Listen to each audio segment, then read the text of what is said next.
বাংলাদেশের ঘরে ঘরে গ্যাস দিতে হবে, বিদ্যুৎ দিতে হবে, তাহলে তারেক রহমান যদি না দিতে পারে উনি ক্ষমতায় থাকতে পারবেন না। আমি ছোট্ট একটা স্মৃতি বলবো। 2013 সাল বেগম খালেদা জিয়া ঠিক এই জায়গায় বক্তব্য দেওয়ার জন্য এসেছিলেন। আমিও এখানে এসেছিলাম, আপনাদের কাতারে ছিলাম। এখানে দেখি চেয়ার নিয়ে মারামারি শুরু করে দিয়েছিল তৎকালীন ছাত্রদল যুবদল। ওই সময় বুঝেছিলাম এরা হাসিনাকে ফেলাইতে পারবে না। তখন আমরা ইনশাআল্লাহ পুরো বাংলাদেশে গুছানোর কাজ আরম্ভ করি। 17 বছর লেগেছে।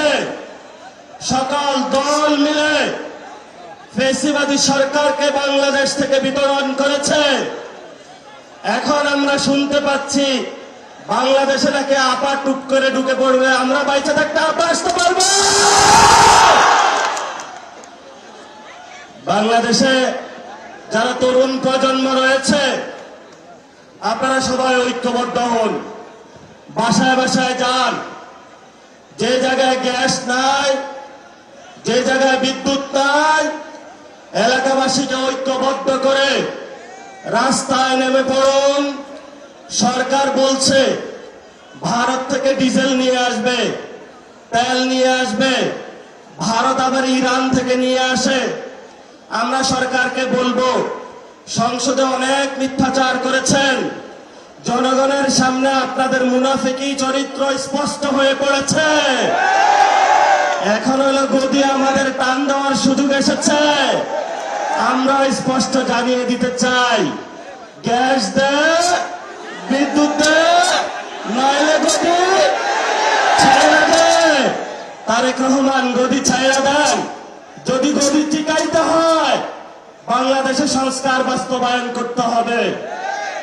বাংলাদেশে জ্বালানি সংকটের সমস্যার সমাধান করতে হবে।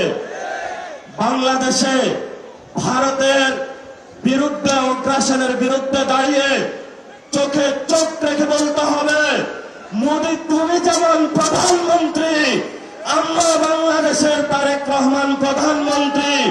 বাংলাদেশের আজাদী নিয়ে কোনো ছিনিমিনি খেলা চলবে না। শেষ কথা বলবো, এখানে শহীদ ওসমান হাদির হাজার হাজার উত্তরসূরি দাঁড়িয়ে আছে। শহীদ ওসমান হাদি ভাইয়ের হত্যাকাণ্ডের বিচার হওয়া পর্যন্ত আমরা কি মাঠ ছাড়ব?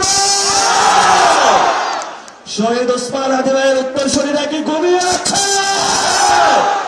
আজাদীর লড়াই চলবে। সে লড়াই ঐক্যবদ্ধ হয়।